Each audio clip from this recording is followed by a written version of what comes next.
All right. Good afternoon. Good morning. Good evening. Konnichiwa. Aloha. Good day, mate. Hello, how's everyone doing out there? Welcome to a long-awaited Black Aces podcast with the panel. Frank the Tank, Old Man Fred, and the young one, the youngin', Finn from... Call him the Undertaker for tonight because he's all dark. I'm trying to figure this one out here. Yeah, come on. Where's your hat, Finn? Come on. You need some sort of styling hat. Old Man Fred's got... I don't want you guys to see the redness under my eyes from all the crying I've been doing. Oh, yeah. We'll get to that a little bit later. Well, welcome in, guys. Again, I put out the alert. We are simulcasting on Twitch. We're on X. We're on YouTube right now. We're on 3 different platforms, all live at the same time. So if you're in the chat, say hi. TX Jenks in the chat. How you doing, TX? Hope you're doing well. We got a lot of hockey talk to get to here, and we've been delayed for a while as someone on our panel had to go in and take care of himself, but he is here. He is fine. He is looking sharp. So let's not wait any longer. We know the result of the final. Last time we came on, it was a Stanley Cup final matchup. Florida against Edmonton. We made our predictions, and here we go. Here are the final results.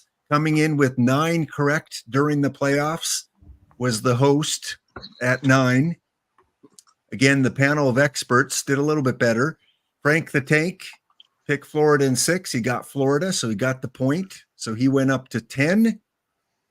The young one, Finn, he went with the hometown crowd, went with Edmonton. He did not get the point. He ends up at 11. And our winner with the most correct playoff prediction matchups is the old man himself. Old Man Fred picked Florida in 5. He got the point for picking Florida. None of us picked the Conn Smythe winner. No one said it was going to be Connor. And I didn't add points for whoever would get the cup second. But I thought we'd just go strictly with the playoffs and your prediction. So congratulations to Old Man Fred on nailing it. 12 of the predictions right. The rest of us... The problem is he didn't want to win. Old Man Fred didn't want to win. He would have preferred to lose to Ryan. Well, yeah, true. He would have. I would have. Yeah, that's true. He would have definitely taken that loss for sure. And that would have boosted me up to be ahead of Frank. So that would have been nice too. I would have had more points than Frank. Never a bad thing. Don't cut the D Block Dragon is in the chat. Welcome, D Block, Chicago Blackhawks fan. TX Jenks, I forget who you are supporting. No. Dallas, I think. No, Dallas. A Dallas fan. TX is Texas, I'm assuming. So I think I've heard them talk about Dallas before. Oh, that's very astute of you, Frank. You are sharp tonight. If I'm right. Well, that Frank, he knows stuff. Yeah. Well, you were so close, Frank. You were this close to predicting the right team there. Well, Islanders. Yeah, it is the Islanders. Okay, just a hop, skip, and jump. Yes, I am wearing my Halloween costume. Oh, well, he is in Dallas. There you go. But he's an Islanders fan in Dallas. All right, Islander fan in Dallas. We've got a Chicago Blackhawk fan in Germany. And we got a couple Oiler fans, a Maple Leaf fan, and a Montreal Canadian fan right here in chat. So again, welcome in, guys. We have a lot to talk about, a lot to get to. Let's start with the playoffs. And Finn, we got to give you the opening comments here because you probably took this the hardest of all 4 of us. Game 7 in Florida after winning 3 in a row and coming back. You had to think there's no way they're going to lose this game. It's impossible with that momentum. Give us your thoughts. Well, there's no momentum in playoffs. I think I guess you could say this was the series of momentum, but typically from game to game, there's no momentum. The team just ran out of gas. That's really the best I could put it. The injuries started catching up with them. You can see that with Kane, who had to sit out the last 3 or 4 games. He couldn't move anymore. McDavid, he looked like a ghost of his prior self. Draisaitl was barely moving out there. So got so close, and I think the 8-1 win that the Oilers had to win their first game of the series, I think that was the Panthers maybe getting a little too ahead of themselves, and then the next 2 wins of the series, I believe, were the Oilers just feeling good about themselves. So I guess, yeah, you can call that momentum, but I they just ran out of gas. That's all I can say. Ran out of gas. Well, old man Fred, how about you from the Edmonton area? Again, you had to love that comeback there after being down 3-0. And again, I was thinking there's no way Connor's going to lose this game 7, but it wasn't at home. If it was at home, I think put it in the books. They're going to win it. How do you give us your kind of breakdown of the last few games of the series? Very exciting. It turned into being very exciting. I'll be brutally honest. I couldn't watch Game 4. I didn't. I was like, yeah. I mean, I checked scores and was pleased, but I thought I'm not going to watch somebody, especially that puke, skate around with the cup on Edmonton ice. And I didn't, which was nice. Didn't see that. He had to go back home to do it. It did remind me painfully of 2006. I mean, this is a much better team than 2006. 2006 was an 8th seed coming in. Nobody expected them to do anything. So it really was a Cinderella story all the way through. While I'm disappointed, I was also excited. And I know we'll get to some signings and some other things that followed post game.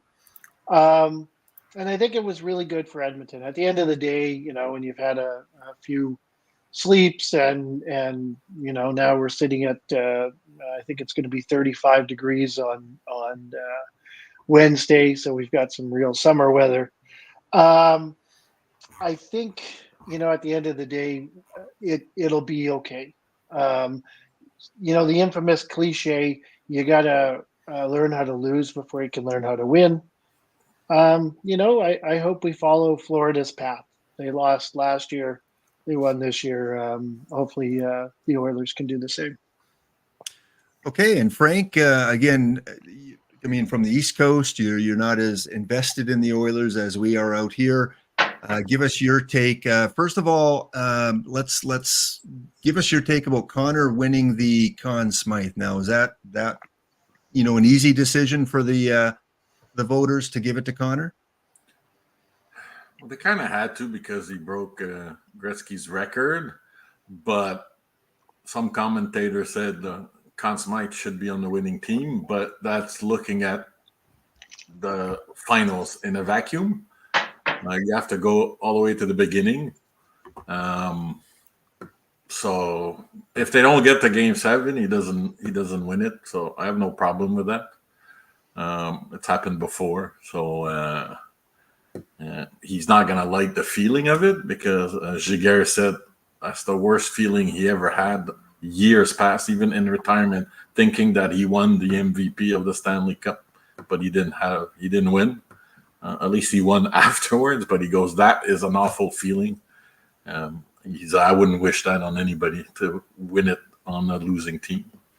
So, and as for the series, I was hoping the Oilers would win. The series turned in the third period of Game 3 when the Oilers finally solved Bobrovsky. And then it just went from there. Weak goals after weak goals. It's like they solved them, but it's hard to solve somebody for 4 complete games. And in this case would be 13 periods because it started in period 3 of Game 3. I think Florida won 5-3 or something, but they started scoring on him. All he had to do is Bobrovsky just became Bobrovsky again in Game 7. You could see it. He went, I am not losing this game. And he started playing like he did in Game 1, 2, and 3, 2 periods of Game 3. And old man Fred, no, it was a laptop. You said McDavid would not have lost this in Game 7. Well, he did nothing at home in Game 6. His abdominal injury was very bad.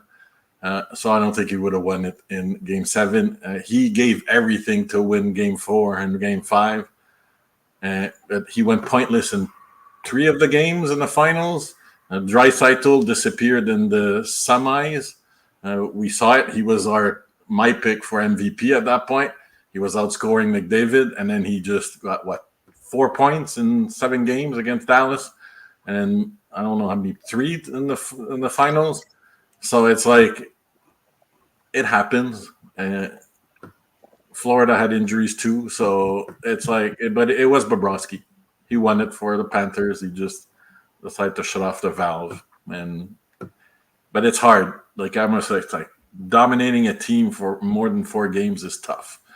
And we see that, and I am optimistic for the future, especially with our next segments. We'll see what they did. Finn will now give they all us. know who I am. Yeah, so Finn will give us a rundown. He's got the Oilers, but the next year looks very bright indeed.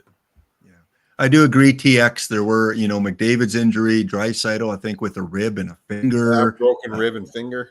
Evander Kane, of course, was not Evander Kane. The Kane one really boggles me because he had that injury back at Christmas. I don't know why they never shut him down then. And I mean, I guess I kind of get it. They wanted him for the bounce back, but they should have shut him down then and dealt with it then. Yeah. Hindsight, baby. Yeah. Any other comments about the finals, guys, before we move on to our next segment? Over, done with, we move on and we cry, we spill our beer, and man, I just think what could have been. I was mentioning to a few people, if Edmonton wins that, just imagine the euphoria, imagine the excitement, imagine the parade. Florida, in all honesty, people are going to probably forget about it in 4 or 5 years, but to a Canadian team that wins the cup, it's forever. You remember it forever. And the merchandise that would have sold, and, the young kid, the new Oiler fans that would have, brought in. And I don't know. The Oilers were already breaking merchandise selling records throughout the playoffs. So that's, I'm sure the NHL was happy with that. Some of the highest ratings in Stanley Cup viewing history as well that I saw. So the Oilers definitely, more than probably 2 American teams not named the Rangers or Chicago or the LA Kings, probably brought a lot of views there. So we will move on. And before we go on to the main segments, we're going to talk about the draft. We're going to talk about trades. We're going to talk about free agency. We have a lot. If you guys have questions in chat about some of the things your team did or didn't do, feel free to ask questions. But when we left off, let's go kind of full synchronicity here. We talked about the new logos coming out, and Anaheim here. We see the Anaheim logo. We knew it was coming out. We didn't see it during the last show. Of course, the old one with the Mighty Ducks. The new one, different colors, a little bit more vibrant, a little bit more darker outline, things like that. And the uniforms themselves. Orange is back, baby. I like them. I have to say, I like that new logo. I think it looks, it looks fierce. It looks hockey-like. I don't fucking understand people that don't like it because I've heard many comments, but everybody has dark blue, black, dark blue, black, black, black, dark blue. Fucking, what is this society now? Boring? Boring motherfuckers? It's like, it's orange. It's cool, man. It's different. It's like, come on, have some imagination, people, man. There's no more imagination taught in school. Come on, man. Yeah.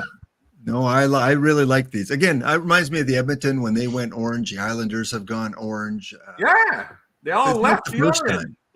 Yeah. But now they even tied it up to Orange County where they play. They don't want to be known as a LA area team. It's Orange County. That's why they picked the orange. They brought back the orange. Finn, any preference for the jersey, the logo? Any thoughts? Well, I like what Frank's. I like the orange. I liked when the Oilers were playing with the orange and blue. Like the mostly orange and blue. They still play orange and blue, but they swapped it back. But I do like the orange jerseys on the ice. The logo kind of goes with the jersey. I can't complain about it. And old man Fred? I'll be one of those guys that Frank can't understand. I think it's stupid. I think it's a cartoon.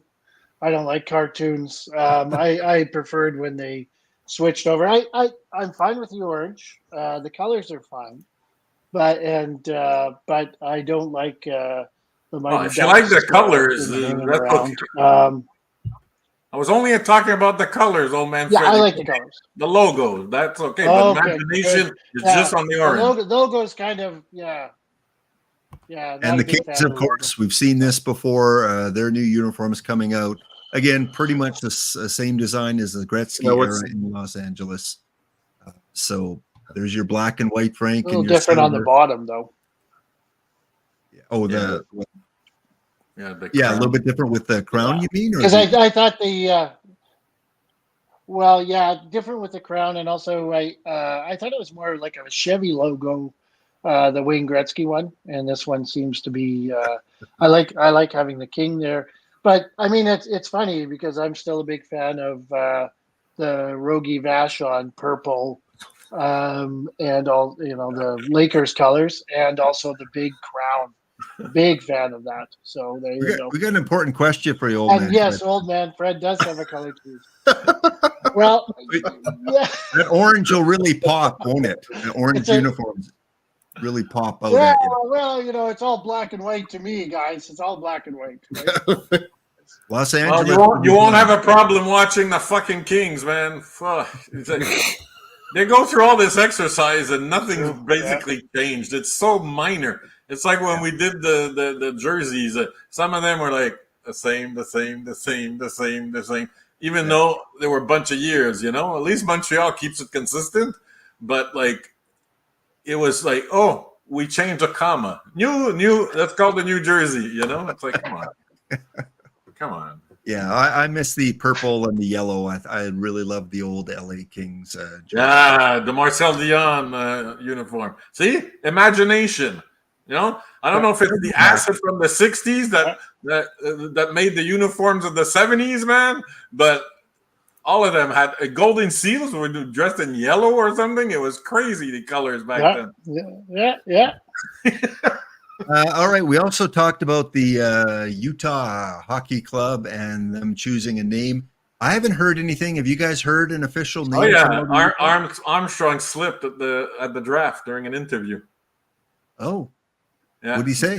He said he tried to cover, but but he said the kids have been voting en masse because it looks like it's Yeti, and then he goes, "Oops."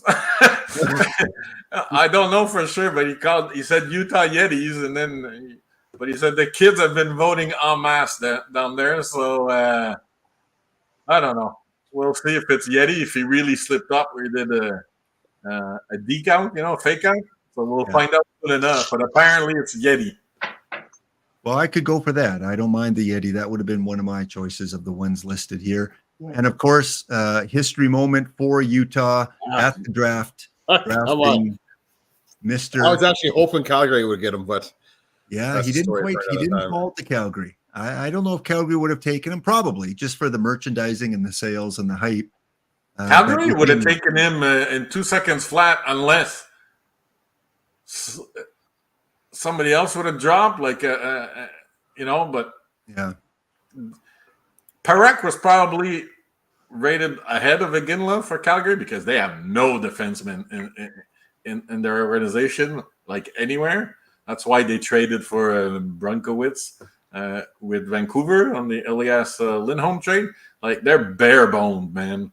But they would have taken Tige for sure. But they have another chance in a couple of years, I think. In 2-3 years when the other brother's coming up for the draft. Only someone from Germany would want this as his third, maybe that'll be the third jersey. I don't know. They have 3 jerseys, but yeah, Iginla in Utah. Good for Utah. We're going to talk a lot of Utah later. They made some moves. They were a mover and shaker. But the draft itself, I loved the presentation. I think the Sphere was a great, great place for it. When the teams were drafting, they had their logo, they had the lights, they had, this great presentation. I don't know if you guys watched any of the draft live, but you're before we get into the actual picks. I actually did. So I love the trade button. Oh. Like the fans were going nuts every time, and it got used a lot more on the second day. And it was Bill Daly, and even he had to laugh about it. And then he left, and then another senior guy. But they all had a kick out of the trade button. Old man Fred or Finn, do you guys catch any of the draft, the presentation? No, I forget what I was doing, but I was busy. I think I had enough of the hockey after watching all those lose. I decided to tune it out. Okay. All right. I did see the draft, and I thought it was very cool, actually, the way they did it. So, and it's the last, right? They're not going to do anything like that again. It's going to be more like the other leagues. So I thought it was very cool. I mean, it's hard when you don't really have like any skin in the game. Montreal, no wonder the Montreal guys excited. So, but the rest of us, not so much. So there you go. I hope you stayed till the end as a pseudo Oilers fan, but and then you had Toronto also at the end that kept their pick again. So you had some excitement. Yeah, well, at the end of the night. Yeah, some excitement, but not much. No. And I'm just glad every team didn't congratulate the Florida Panthers for winning the cup, because that gets old real fast, and the teams didn't do that a lot this year. Well, they were told not to, and they were told two things to accelerate the draft: is not thank the Stanley Cup winners and not thank their fans at the watch party. But they all did the watch party, but they didn't do the Florida thing, not one. And it miffed Florida. They were pissed. They were like, "What the hell?" But it's better. Screw it. I'm crying. I'm real crying. Okay, let's talk about the draft very quickly. Again, I used to be a big draft nerd. I used to follow the young kids as they came up. Quickly, man. There's a lot to cover, man. No, with the draft. The draft, we can move. There's a lot to cover with trades and free agency. No, the draft too, man. There was lots of movement, man. Okay, you had a top 5 pick. I guess there's a lot to cover. All right. We'll give you your day in court here, Frank. But no, San Jose moved to 11th, and they had their dream draft. Philadelphia moved back and took a guy 10 spots too early. Like, there was a lot of shit happening, man. Well, I'm not much into the draft prospects. I don't think old man Fred or Finn is. So you're going to be the expert here. You're the guy to go to in terms of Take it away, Frank. Take it away. Take it away. Let's start with the top 5. Any surprises, Frank, with the first 5? Well, here, wait a sec. Wait. I just I just want to say one thing. I'll be the all-star expert. So when the all-star game's on, I'll be the expert. We'll let Frank do this one. How's that? You got the all-star, buddy. I think the next all-star. Thanks, in 2 years, it's going to be the women's league against the NHL. You know, they might as well go like that. You know, and watch the women beat the men. All right, so Celebrini, not a big surprise at number 1. Leshunov, not surprising. It was a little bit like Slafosky, but it was a choice between Demidov. The interesting thing is Chicago did everything to trade with Columbus. They offered Columbus for the number 4 pick, an unprotected first rounder next year, a second rounder this year, and a prospect that nobody knows. So unprotected next year, man. If Chicago sucks, that's tough that was an excellent offer for Columbus, and Columbus was entertaining. Shit, I can't. Too many syllables. Entertaining it. There you go. Until Anaheim made their shocking pick there. But if Lindstrom would have gone at 3, Columbus would have pulled the trigger with Chicago and traded the 4th pick, and Chicago would have taken Demidov because it was one of the 2, and they tried. And that's a crazy-ass offer to have unprotected first offered for next year for a shitty team. So, yeah, Beckett Senecki, Anaheim shocked us last year by not taking Fantilli, so it's not really surprising. But when the prospects said, "Oh my God, what's happening? Holy fuck!" Yeah. A look on his face when he was drafted. Yeah, but he said those three things back to back, and that was a shocker. And that set up. So when that happened, Columbus told Chicago, "We're taking Lindstrom," and then Demidov fell to the Habs. The dream scenario. Before the draft, I was looking at people had a few mock drafts had that, but I said, "There's no way, man. There's no way that's going to happen." Hughes did not go meet Demidov in Florida when all the other teams went because he said, "I didn't want to show my hand that I was interested in him." So he pretended he wasn't really interested in him, a fake out. So he's one of the only ones at the top of the draft that did not go meet him in Florida. They just talked to him in Vegas, interviewed him, and blah, blah, blah. So, yeah, this is the missing piece for Montreal. So, awesome. And not that the 14 makes Montreal. What? How long before he plays in Montreal? How many years is he projected along? Oh, he's going to finish the KHL, and he's going to come the year after, for sure. Because he has to play in the KHL unless they put him back in the NHL. That would be a son of a bitch thing. He can't get transferred like Michkov because on your last year of your contract, you can't be loaned from team to team in the KHL. So he has to play for SKA this year. So, so top five. Time will tell. Always remember 2014, the Yakupov draft, 6 out of the top 10 were busts. I know it's like nothing's guaranteed here. So people have to remember that. There's people that are paid way more to make these picks. The next, all right, next five we got. These were shocking. Utah needed defensemen. They went forward. Ottawa went with the tough guy. Don't understand. You had Parek, which is the best offensive defenseman. Silayev, who's the best defensive defenseman, 6'7". You have Dickinson, the best all around, and you have Bouillon, who's broke records in the NCAA, and they went with Yakemchuk. That is reminiscent of the Boucher pick that they picked 10th overall a couple of years ago. I don't know. We'll see. Time will tell. He did score 30 goals. We'll see. And then Seattle. Seattle has drafted forwards in every draft they've had in their history.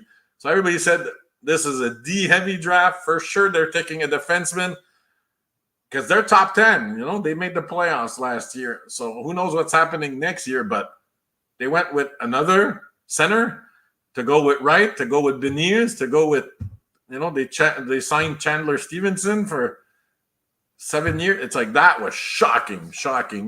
And then Parek just fell to Calgary as a gift from gods. So Calgary's, they have nobody like that. Like I said, no defenseman. And then New Jersey was going to trade pick number 10. They don't need anything, Jersey. They're set at forward. They're set at defenseman. They're set everywhere. And Silayev, the best defensive defenseman, that's exactly what they need because they have Luke Hughes, they have Dougie Hamilton, there's Seamus Casey coming up. Like, this was like, oh, well, we're going to keep our pick because we didn't expect this guy. This guy was rumored to go to Utah. So they went, oh, another gift from God. So that's why they kept their pick. Yep. And I don't know if you have 11 to 15. No, I just got the end of the draft here. Didn't want to go through all 30 of them. Okay. At the end of the draft, we've got. But I just want to make a little point of the next five. Like San Jose traded up to go 11. And San Jose, they're like Calgary. They have no defenseman prospects. But they had to take Celebrini, because they have Will Smith, they have Eklund, they have a ton of forwards. But they had to go. But they traded up with Buffalo from 14 to 11. And Sam Dickinson just fell into their lap because all these defensemen did not go in the top 8 like they were supposed to. There was 2 in the top 8, and there was supposed to be 4 out of the top 8. So that was a dream draft for San Jose. If you're a San Jose fan, with Celebrini and Dickinson, awesome draft. And then Minnesota flipped picks with Philadelphia, and they got Bouillon. He's going to go great with Faber. That will be their 1-2 defenseman, first pair. So those 2 teams did great. San Jose did great. So last 5 picks, Calgary, again, they went with upside with Gridden, who's going to play in the Q or the QM. You got to say Maritimes now. And then Emery. I think Toronto really wanted Emery. And then since he wasn't there, I think they kind of panicked and just went the next name on their list because Danforth was a second-round talent. I think they just panicked because they thought Emery would be available. And then Oilers, man. Okay, they did great moves after, from July 1st onwards, but to trade into pick 32 to give up your first next year was stupid. They just lost a first-round pick for the trade deadline where they're probably going to make another run. And this guy, Sam O'Reilly, won't have the same value as a first-round pick at the trade deadline. So I didn't understand it. I would have understood it if they would have picked 32 or some of the others that were still available, the first-round talent that were still available. But Sam O'Reilly was puzzling. But anyway, time will tell. He's not a bad prospect. Reminds me of Toronto's last 2 picks when they got what's the guy? Easton, and then another one. And both of them have outperformed in their D+1, D+2.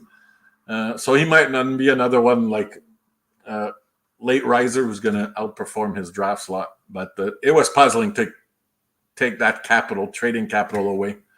And Montreal traded up to 21, and they got their French-speaking non-Quebecer player, Michael Hage, and everybody had rave reviews for that pick.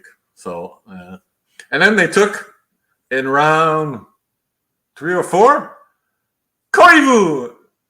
So that was cool. So they picked Saku Koivu's son, and forget the top picks and all that. Everybody was wondering who would pick Koivu first, Anaheim, where Saku ended his career, or Montreal. So he was tagged as a 4th-round talent, but I think Montreal didn't want to take a chance. They wanted to have the Koivu name live in infamy. So that was a funny pick. So.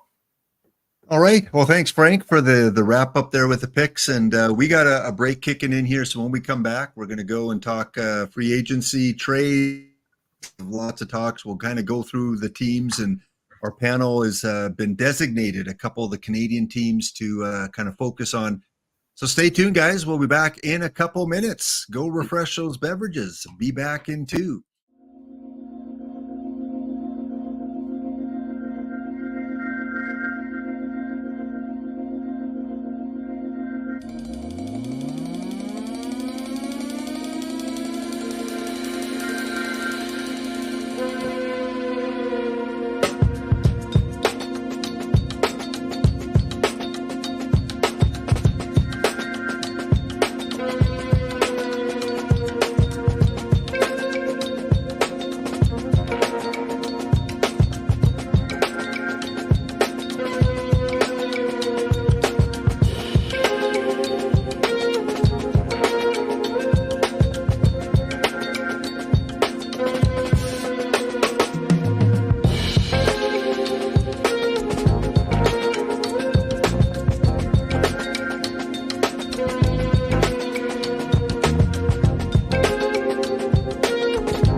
All right. Well, half the gang is here. There's Frank the Tank. And thank you guys for tuning in. We're simulcasting on X. We got about 30 viewers on X right now. We've got about a dozen on Twitch, and we got about 200 on YouTube. So got a bunch of people all over. I've just got the Twitch chat on now. I don't have the other channels chat on, so all I can see is the Twitch stuff. So welcome in to the Black Aces podcast on this July the 8th. And we did have a question from Twitch here. Frank, are you feeling back up to 100%? How's the recovery? I'm not 100%. I can't cycle yet. I can walk normal, and the heart, I had pains during the weekend, but it went away today. So no, I'm not 100%. My heart's going to heal for the next 3 months, and that's when I'm going to find out if the surgery was successful, only at the end of September.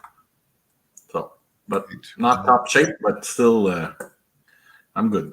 I'm good. All right. Better than the alternative. Yeah. We have no replacement at the moment here, Frank. So, as TX asks, are you able to eat well still? Are you on some sort of diet that you have to focus on? No. Good to have you here. No food restrictions, but the bitch of all this is no more alcohol for the rest of my life. That's done with. So that hurts. That hurts like fucking hell. Were you a smoker? Or you like? Did you have to stop smoking? I stopped in 2022, so at least I got that out of the way. But that would have been also anything that stimulates the heart. So THC, alcohol, cigarettes, all that is done for life. Caffeine probably as well, like high caffeinated. They didn't say no, but I don't drink coffee anyway, so that doesn't matter. I'm hyper enough as it is. I don't need the caffeine. Well, good to have you. The chat wishes you well wishes here. So let's talk about, we're going to go backwards from the more recent kind of big trades and work our way back a little bit. And then we'll leave free agency till a little bit later. So Finn, all of us looked at this and went, what else is part of this? What else did Edmonton have to give up? What's going on here? Is this a joke? We're in our own chat here. We were having, conversations about, this can't be real. So Finn, give us, this must have put a smile on your face after the playoffs. Well, it was, it put more of a smile on my face after the free agency, but we'll get to that one later. Matt Savoy is it was his top prospect. He's automatically Edmonton's top prospect. I think with this trade and even what they did at the draft, I think they're just trying to restock the cupboards a little bit. They're quite bare. Everybody who was up there in the minors that was any good is either gone or in the lineup now. So got to get some talent back down there.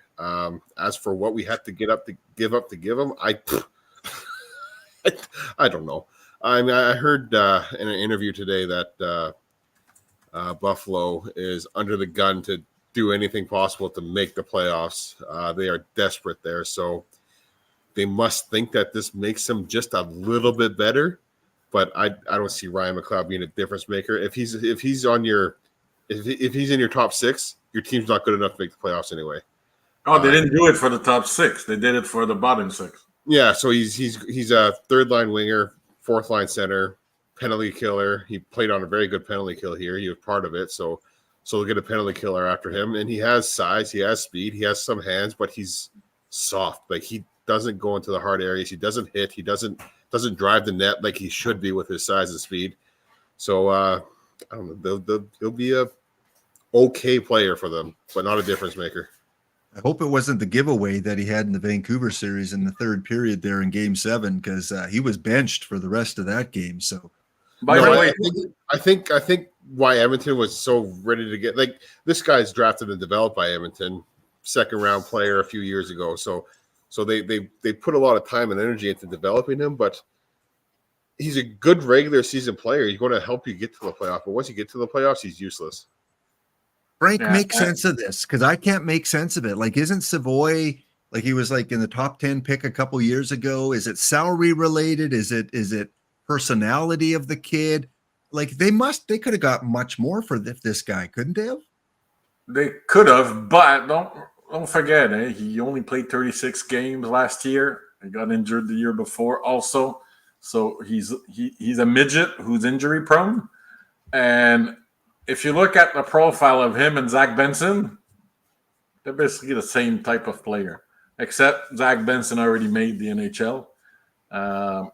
Matt played 1 game in the NHL and 5 games in the AHL before being sent back. So it's a classic example of I have too many of something, I have too much of something, so I'm gonna give it away instead of selling it at market value. But you say, but I have too many, so I'm gonna get what I can. But this is Buffalo's trade with Washington was baffling. Also, the second rounder, the 43rd pick, for Meliston, and Meliston actually hits a Finn. He's a bruiser. He got, I think, over 200 hits last year for Washington.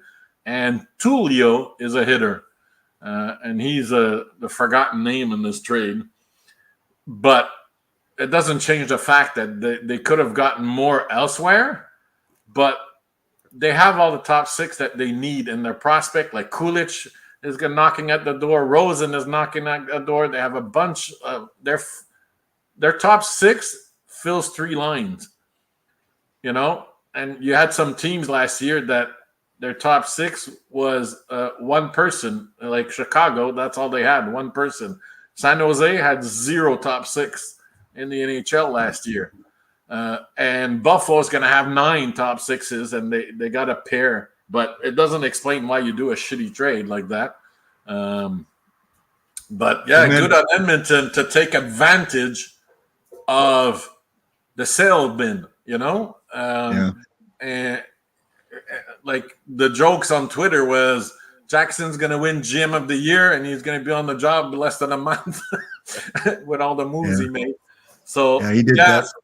So I understand it from Buffalo's point of view, but shop around, man. Man. I wonder how many other teams knew that Savoy was up for grabs. Exactly. Like Calgary would have given a ton for Savoy because they've been competing for so long. Their prospect pool is deleted, just like Edmonton. So they would have made the trade. Ryan McLeod and Pospisil.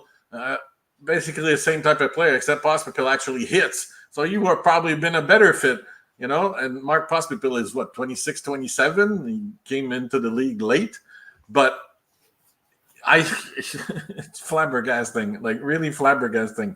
But hey, bad trades happen, i.e. Joe T, Cam Neely. We've had these sucky trades throughout history. It happens. This is not Matt Savoy could flop because he might be injury prone, and that's 1 point injuries gets the better of you. So who knows? But for him, the key is to stay healthy. But Edmonton got a good one, man. It's like he automatically, I agree with Finn, he automatically becomes their number 1 prospect. Man, Fred, any opinions? Again, a hometown boy coming back. They had just, I think, released his brother or something. Kind of gone from the organization. So anything that you can add to the Savoy trade? Yeah, I think it's great. It's always this part of Canada always likes the Western Canadian boys, right? And Frank, help me. Where did he play his juniors? Is he in where did he play? Savoy? Edmonton. Yeah. Savoy played in Edmonton for the Oil Kings, right in the backyard. Yeah.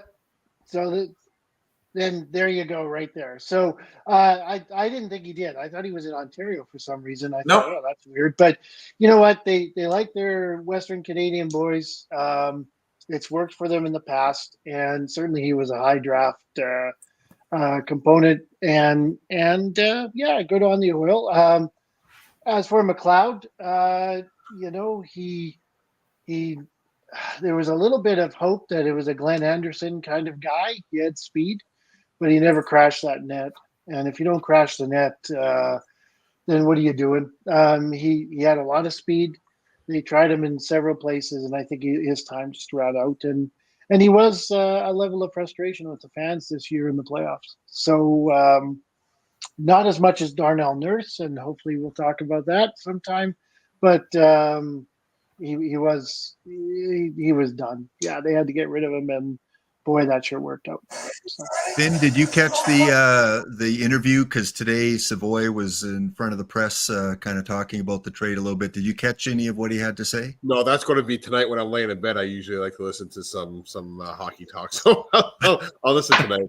But as for McLeod's speed, I just want to say one. There's a couple times he would carry the puck up the ice, and I would think he's McDavid if I wasn't really paying attention. And I saw a guy flying up the ice. He looked like McDavid with his speed. So he just got to put it together, and he'll be a good player for Buffalo.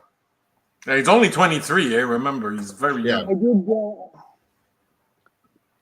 did catch an interview with him today, just on the local news, and he's excited to be here. He's a kid who had Oilers sweaters. He goes, he went to both arenas.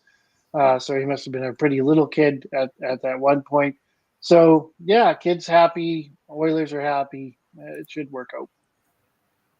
All right. So there we go. The one of the big, more recent trades, Matt Savoy. Again, will it be the injuries that get the best of him, or will he become a top six player? Just because he's little doesn't mean he's not going to be good here. I mean, Yamamoto and Sam Gagner, sure, they weren't the best, but they were very loved by the Edmonton fan base. So he comes in, he has that heart like Yamamoto and Sam Gagner, and he'll be a fan favorite before you know it. Okay. Well, let's move on to some of the other trades because, again, there was a lot of action that took place over the last month. Next up, we've got the Washington Capitals. Boiled Egg cannot be with us right now because he's streaming. He streams the franchise. He just said something. Oh, is he here? He told us all to shut up. Oh, he's back. Okay. Well, his stream must be over. Either that or he's got a couple windows open. He's a multitasker. Way to go, Boiled Egg. What's that like? Well, speaking of the Washington Capitals, his favorite team, this one. This was Jacob Chychrun, who Ottawa just got the previous year for defenseman Nick Jensen, a third-round pick in the 2026 draft. They gave up a first. They gave up a first and a second for Chychrun. So that's like buy high, sell low. Hey, GMing by Ottawa. What? Okay, Frank, this must have been a player wants out situation, so we got to find the best. No, he was not. He wanted to re-sign in Ottawa. This was we can't trade Shabbat because we're dumb. We gave him $8 million a year, so we have to trade Chychrun because we won't be able to afford him. So Jacob Chychrun actually said he's from the Ottawa region. He would have loved to sign it, but these morons gave one-dimensional player, a little bit like you guys, this thing about giving a defenseman too much money for what he brings to the table. Nurse,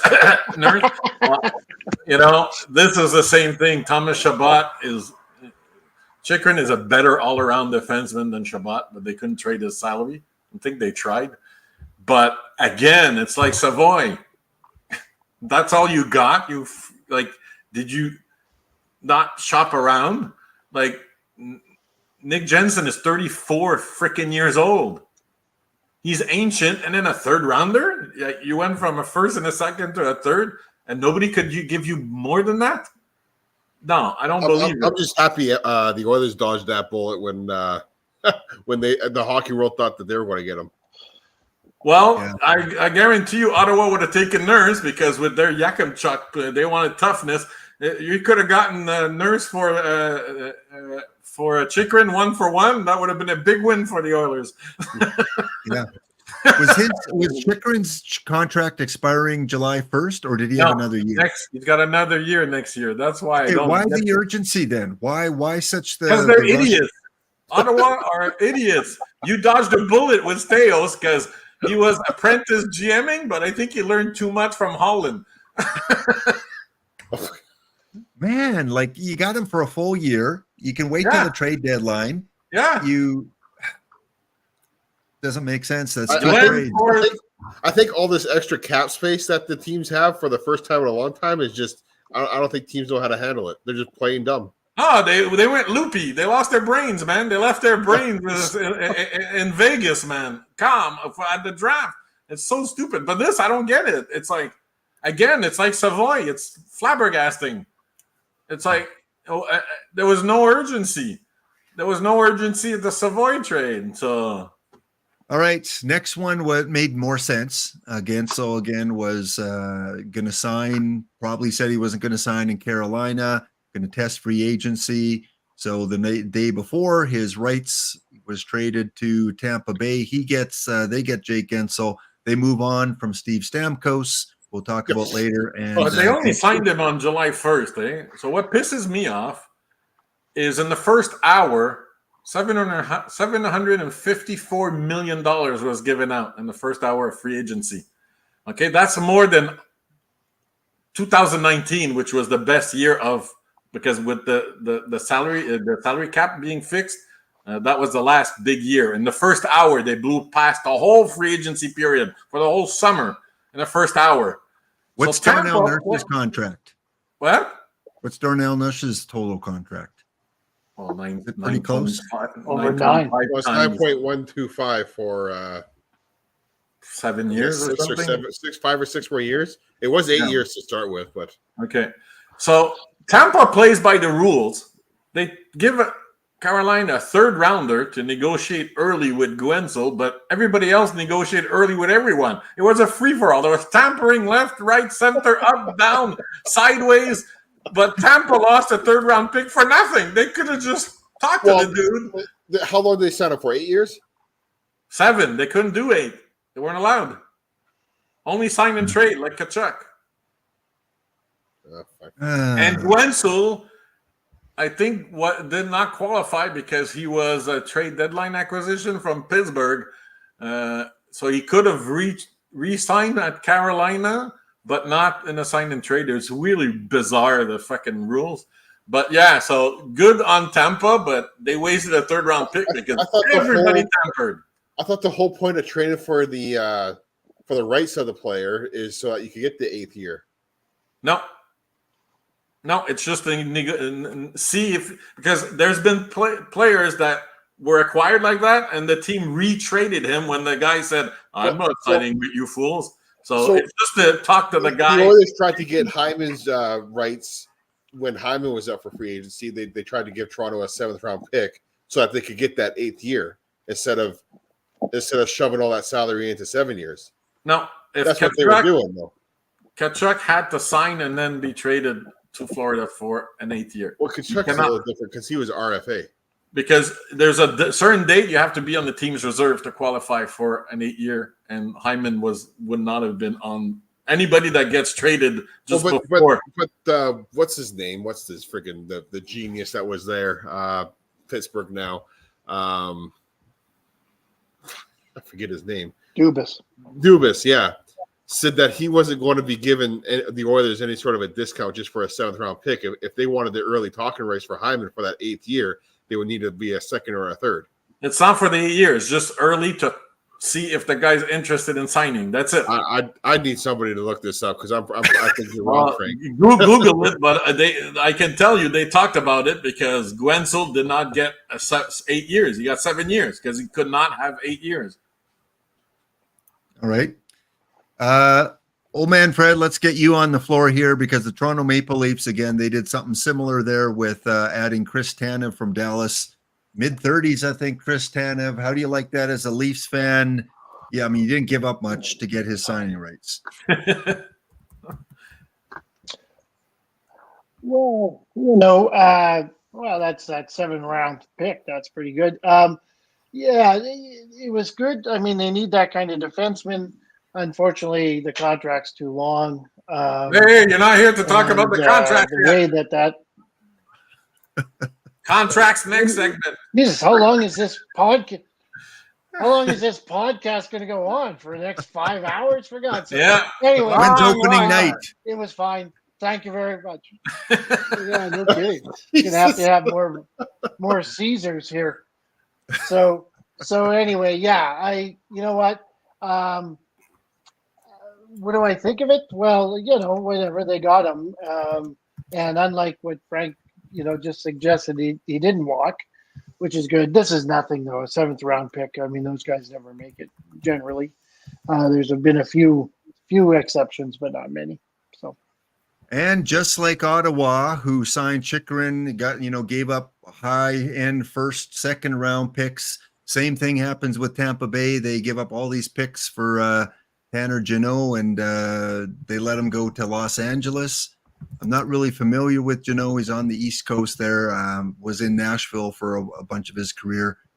What do they get? They get a 4th round pick and a 2nd round pick. And what was it? 2 first rounders that they gave up? They gave 1, 2, 3, 4, 5 to get him. 1st round, 2nd round, 3rd round, 4th round, 5th round, and they got 4 and 2 back. That does not make sense. That's Ottawa jamming, baby. But they were stuck with the cap. They had to do it to get Guentzel. But still, that's like, well, it's not, this trade is not bad because that's a bottom 6. That's a good return for a bottom 6 guy. The problem was giving 1, 2, 3, 4, 5 for him to begin with. That was, I'm hungover. Somebody spiked my drink the night before, and then I got a call from David Poyle, and I made a trade. No, don't worry. There'll be plenty of time for Jello for all of us. All of us old folks here. That was a good one. I resemble that remark. I do. So there you go. Green Jello. Yes. All right. Next up, we've got Utah getting in the action for a couple trades. So we'll do kind of both of them together. John Marino and a 5th round pick from New Jersey for a 2nd rounder and a 2nd rounder in 2 consecutive drafts. And the shocker. The shocker. shocker. This one does not make sense either. Like they traded for Ryan McDonough, right? Just previously. Yep. And then they go with McDonough instead of Sergachev. Yeah. What kind of crazy world do we live in with all these trades that don't make sense? This one actually makes sense because he's at $8.5 million. He missed most of last year. They don't know as a certainty if he's going to come back to the 64-point defenseman he was. But they needed the $8.5 million on the cap to get Guentzel. So and McDonough, because that's 6.5 plus 8, that's 14.5. So they had to do it. JJ Moser is a good, serviceable defenseman in the NHL. So he's going to fit perfectly on the team. And Connor Geekie is the prize of this trade. Tampa, like Edmonton, like Calgary, like Toronto, their prospects shelves are bare. And Connor Geekie is a big center. And he could be a number 2 center in the NHL if he develops correctly. So he's got good size. So at least they got something out of it, even though it's a big piece to give. And Utah, new owner, new city, splash, baby, all about splash. And Sergachev is a huge get. If he comes back to what he was 2 years ago, that's going to be an awesome trade. But I think that's going to be a good trade for both teams in this case, depending on if Connor Geekie becomes a second-line center, that's a good trade for Tampa. Okay. And Marino, awesome trade again by Utah. Utah started Thursday the 28th with 0 defensemen signed to NHL contracts. And then they started trading, and it's flabbergasting. I think they're going to have 4 new defensemen on the ice to start the year and next year. So good trade. Marino, serviceable. And New Jersey switched Marino for another defenseman. We'll talk at the free FA part next. So I like what Utah's done. They're already better than Phoenix, in my opinion. And Well, they got an owner that's not afraid to spend a little bit of money. Yep, no cheap ass Smith. The Smith, I think, is not a cheap ass SOB. He's there to make the team successful. So there's good times ahead for Utah. And there was a request made to Bettman for the history of the Winnipeg Jets, now that the team has left for Utah, to be transferred back to Winnipeg. All the records, all the history. And Bettman said that is something that they will consider because Moriello, he dropped. It's finished in Phoenix now. So yeah, he's not getting nothing. Correct. Yeah, he just abandoned ship after he got shafted again. So, so that's the big-time rumor that Bettman is very open to transfer all the history back to where it belongs, the Winnipeg Jets. All right, excellent. And back to Washington. Mangiapane, a player that, a few years ago thought he might be a, big time top 6 forward for Calgary. Kind of fell off the score sheet in the last couple of years, but the Capitals pick him up for a 2nd round pick. Probably, I think probably a fair trade, maybe worth a 3rd rounder. I don't know. What's the Mangiapane potential? It's $5.8 million. So when's a salary dump for Calgary to make sure they finish last or second to last or top 3 of the last in the next draft? They want to be shitty next year. And for Washington, and that's not the only deal they made, but it's getting a little bit of talent in town because they missed the playoffs. They made the playoffs by a point, I think, at the end of the day. So they want to stay in the playoff hunt. So Mangiapane is going to help. He's basically replacing Matt Pacioretty, who missed most of the year with injury. And then the other moves they made was actually pretty good for them. So they should be in good shape.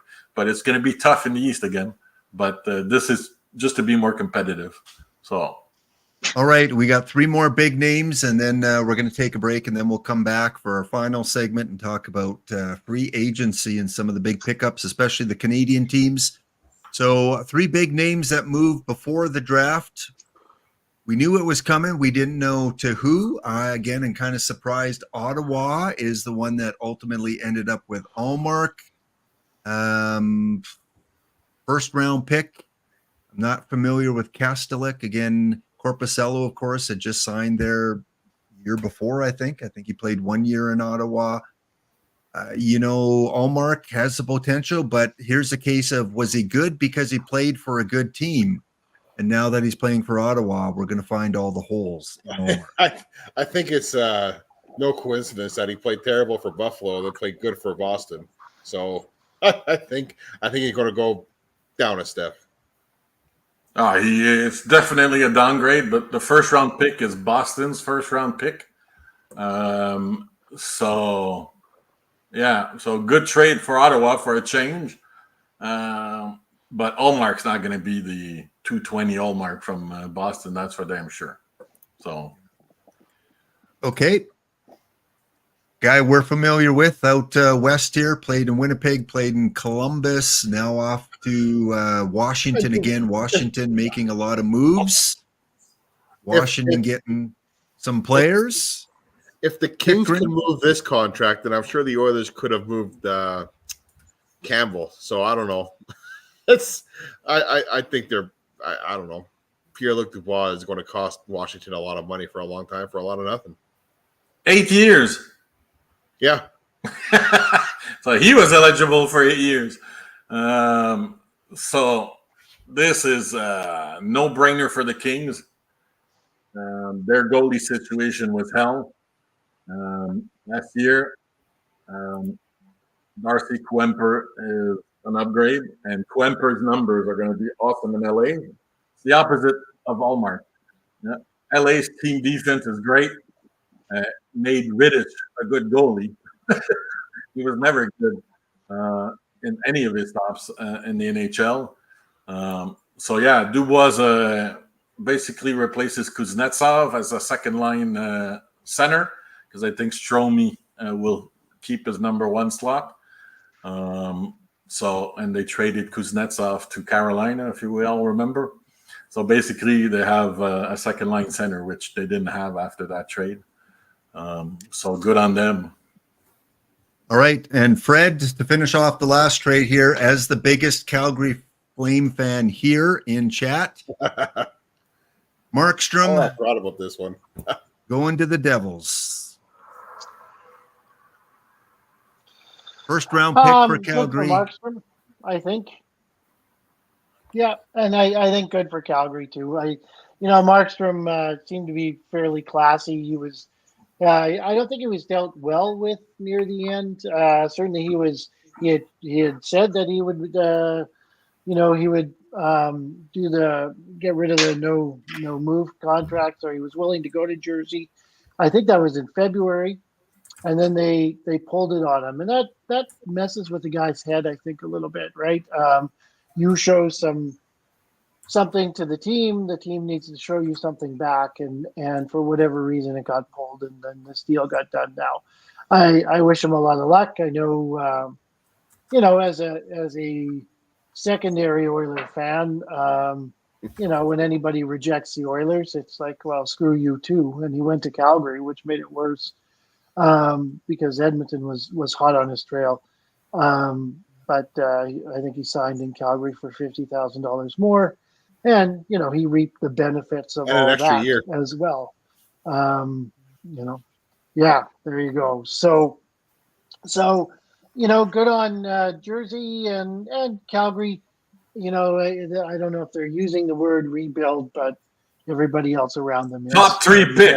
Top really 3 pick. That's what they want. Top 3 pick. Yep, their dream would be to win the lottery and get Higgins, but they're just dumping there now. They're getting rid of everybody that can play. Finn, again, anytime a big-time player moves out of Calgary, it's good for the Oilers. But unfortunately, looking at the schedule, Edmonton only gets to play Calgary 3 times next season. Well, this is actually bad for the Oilers, really bad for the Oilers, because they had Markstrom's number. We could light him up on a daily basis. I remember you saying that at the beginning of last year or the year before. So, yeah, well, maybe Edmonton plays New Jersey in the finals and you get that dream matchup. Ooh, yeah, there you go. We stole his soul in the playoffs a couple of years ago. Markstrom is not the player that he once was against Edmonton. No, but for Jersey, they started the year with 2 rookies, remember? 2 no-names, and they ended the year with Allen, and now they have 2 vets that combined are almost 70 years old, so they went like a 180, complete opposite direction. We'll see. And then they traded Akira Schmidt, one of their kids, to Vegas. So, like, they're going all in with their goalies, man. It's like it takes a lot of guts, man. So, well, for how long goalies take to acclimatize to new teams, it's going to be a rocky first half of the season for them. Well, at least Allen is already acclimated, whatever. What the word you said to acclimated. The Devils, acclimated to the Devils already. So if Markstrom takes some time, Allen, I needed him to play 25 games, and then we get a bit higher pick from Jersey from the Montreal trade. So hopefully Markstrom has an awful beginning, so they put Allen in. Okay, guys, we got one more segment to go. I don't want to be here any longer than 11:30 Eastern. We thought 2 hours would be the max we would go tonight, but we got free agency and lots of free agency, lots of excitement for a lot of teams out there, some big signings. So when we come back from the break, it is free agent talk. Be back in 2 minutes.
All right, we're back here for our last segment talking free agency, and let's get started right off the bat here. Let's go to Canada's hockey capital.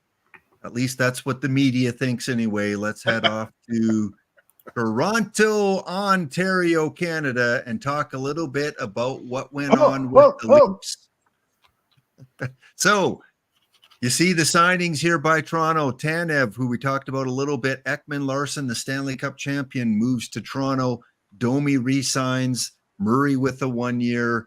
Some minor league guys here. And then you look at their unrestricted free agents that left.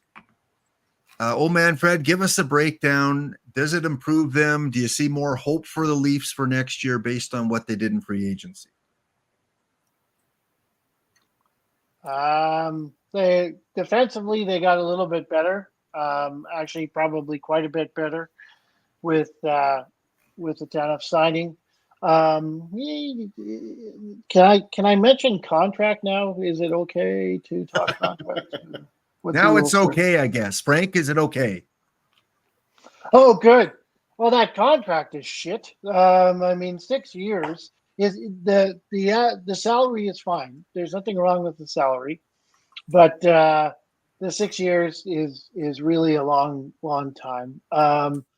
He's a Toronto kid, and Toronto likes that because look how well it's worked out for Marner.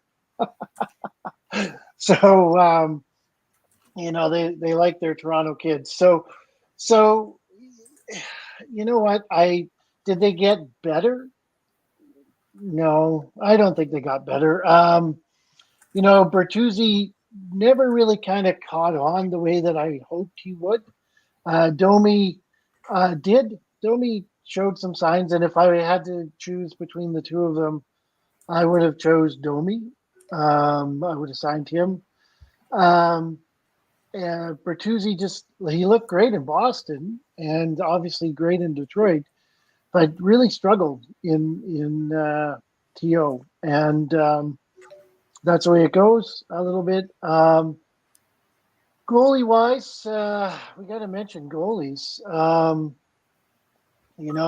They did got rid of Samsonov, but also they picked up the kid from Florida, Storitz or something along those lines. But think about this. So that kid, that guy, he's not a kid, he's like 31 years old. He has 29 appearances in games. So he's been, pretty much a backup. I think he was 2.5. And then they went with Wall, who has 36 appearances.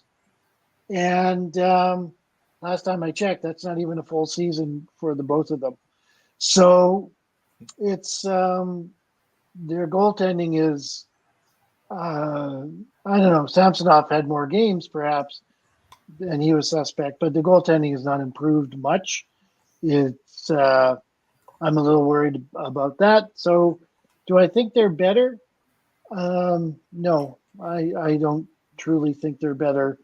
I think they're going to have the same. They'll be fine. There'll be lots of points, blah, blah, blah. Everybody will be happy. Saturday night, we know which games we'll be watching.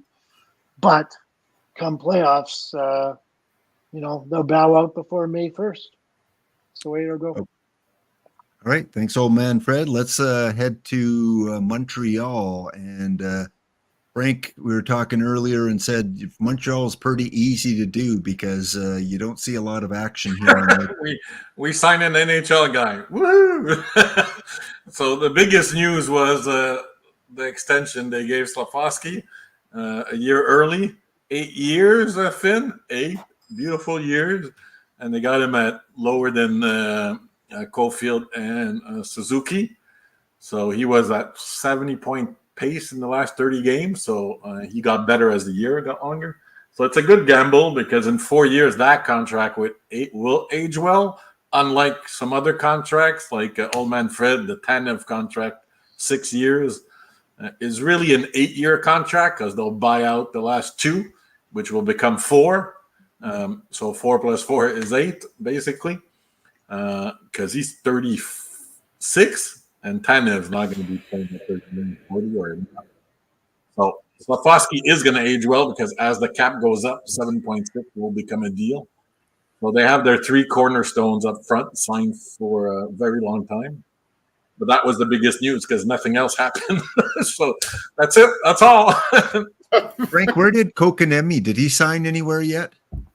He signed an 8-year deal with Carolina the year after they signed the offer sheet. Oh, I thought, did they trade him or were they looking to trade him? I thought I heard something about him leaving Carolina. Maybe not. No. They want to trade him because they screwed up. That's what happens when you do revenge offer sheet. But yeah, he signed 4.1 for 8 years, and he sucks. He can't even be a 4th-line center. They have him on the left wing, blah blah blah. So yeah, but they're still under the cap, so they're pretending all is well for now. All right, let's collectively do Vancouver here. Jake DeBrusk was kind of rumored possibly coming to Edmonton. There are a little bit of rumors going around. Yeah, I'm happy we did it with that contract. Yeah. Jesus. 7-year, $38.5 million contract with Vancouver. Did play in Boston. That's 5 point something. We'll see. If he scores 25 goals per year, that's 5.8 million right there. So, yeah, I don't think it's that bad of a contract. I think the length is a bit long, but free agency, man. They had more money, and these were drunken sailors, like I said in our chat, running around the grocery store. You know that game where you fill up your basket as fast as possible? Like after the first day, 64 of daily faceoffs, top 75 free agents were gone. So it was a race to sign. So they have no choice. They had to pay that, but I don't think it's that bad of a contract, especially if he plays with Elias Peterson. So we'll see. But I think it's not the worst contract of the day for sure. Desharnais hurt, but that's because of Broberg's emergence in the playoffs. I remember before the playoffs started, we were talking about how his time has passed, but but they replaced him, Finn. Yeah, with what's his name, Josh Brown. Yeah, and Josh Brown is probably a better defenseman. He's not getting regular NHL time. Not if Broberg continues his play. Well, that's what he is, a 6'7" defenseman, but he's better than Desharnais, I think. He's more complete. We got him for longer and cheaper, so I can't really complain there. But Desharnais, he was a favorite in the town here. People liked him here. Yeah. Boston took advantage and got the Vancouver's 2 best UFAs, picking up Zadorov and Elias Lindholm. Great pickups for Boston. The way Zadorov, played in the playoffs, he almost led Vancouver to the Final Four. He just played exceptionally well. I was hoping maybe Edmonton could somehow swing him over, but I don't think Vancouver, other than those 2 players, they didn't really lose much in terms of UFAs. I thought Toronto. I thought when Zadorov said he wasn't re-signing in Vancouver because he wanted to be traded to Toronto at the trade deadline, but he got traded to Vancouver. I thought he would sign in Toronto. I was shocked that Boston actually got him, but they probably offered him more money than Toronto did. And Lindholm, good acquisition, but way too much term and too much. He got too much money for what he is. Pasternak will make him relevant again, but you don't give that money to somebody who's not a play driver. Pasta's the play driver who's going to make him go back to 65, 70 points per game, just like Gaudreau and Puke made him a point per game guy. But you don't give him close to $8 million when he's not the play driver. But it's not in the first few years. It's not going to look. It's going to look good for Boston, especially with it's an upgrade to Zaka and Charlie Coyle. But the term is too long, and it's 7.85 or 7.875 million per year. It's too much. So we'll see. But it's a good acquisition. Without the cap, both are good acquisitions. These guys tend to travel in a tandem. They both played for Calgary, and then they both went to Vancouver, and now they both go to Boston. So I hope they get along. They might be secret lovers, and we don't know. or like the Sedin twins. So 6-year contract by Zadorov to Boston, and Lindholm signed 7.75 average to Boston as well. Okay, let's move on to our next team. Let's go to Ottawa, and let me find Ottawa here. A lot of signings. Yeah, okay. A lot of signings. Go debt. Ooh. They picked up also locked up Garrett Pallon. Ruse. Ooh. Ruse who? A lot of noise, not a lot of bite. Yeah. So the biggest news is Pinto, because that's their own player, but people started freaking out that he requested a trade, blah, blah, blah, and Stales kept saying, no, it's not true, relax. And then he signs a 2-year deal, so I guess the rumors, again, were BS, as most of them are. So good on them for getting Pinto. Norris is a big question mark with a shoulder. Is he going to come back next year? It wouldn't be surprising if he missed another year. And shoulders are kind of a necessity in hockey. If you have a bum shoulder, you're pretty much screwed. So yeah, but Ottawa, they tried, but nobody wanted to go there. They got the Winnipeg disease. Probably a lottery pick again. Getting rid of Chikrin and. It depends, man. It depends on Allmark, man, because Korpisalo was awful, like really, really bad. So if Old man Fred, do you think Brady Tkachuk stays the whole year in Ottawa, or does he get moved? Because there's been talk about Tkachuk wanting out of Ottawa. I think he'll stay the whole year. You didn't mention David Perron, who is an amazing kind of guy. Like he gets a lot of goals, and has but can't get a St. contract Louis a lot. term. But so, well, yeah. I mean, so he's an interesting guy. He played well for the Oilers too, and the Oilers had him as well. So that was a good one, and it was Michael. Where's that guy? Amadeo or whatever his name is. Did we mention? Yeah, Amadeo. He was in Vegas. He's got a bigger contract now, so they had him originally. So you know what? They made some moves. I think they're better. So you know how we were talking about the Leafs earlier, and we said the Leafs aren't better. I think Ottawa is better. Well, goaltending alone, like Frank mentioned, is going to make them better. But still, probably I think they're going to be very close. They're not going to be a bottom 10 team, because Allmark just playing average is going to make them close to the playoffs. And Perron is there, to support Giroux as the veteran, and he's still productive in his mid-30s. And Amadio is a bottom 6 guy, perfect, two point something. He's very useful. So no, I wouldn't. All their young players are going to keep getting better and better and better. So yeah, they'll be in the mix for the playoffs. They just seem to have a lot of injuries. Every time I think of Ottawa during the regular season, Shabbat goes down. Their other young defenseman been injured a bit.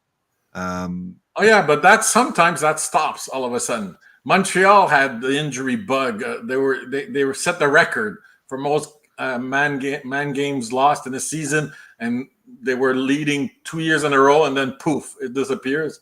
So you never know, with that. And if they stay healthy, they might make the playoffs.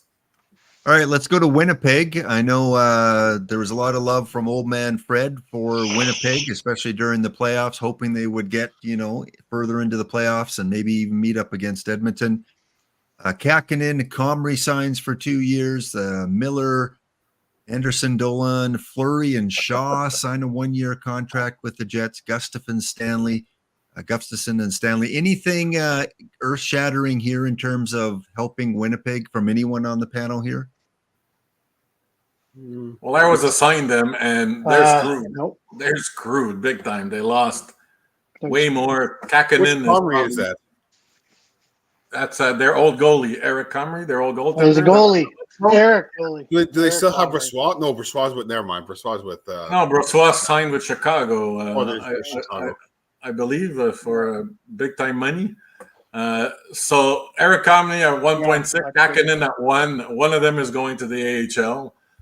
So they did nothing. Nobody wanted to go there. They just lost players. Like Monahan left. So they're gonna have to. They don't have a second line center anymore.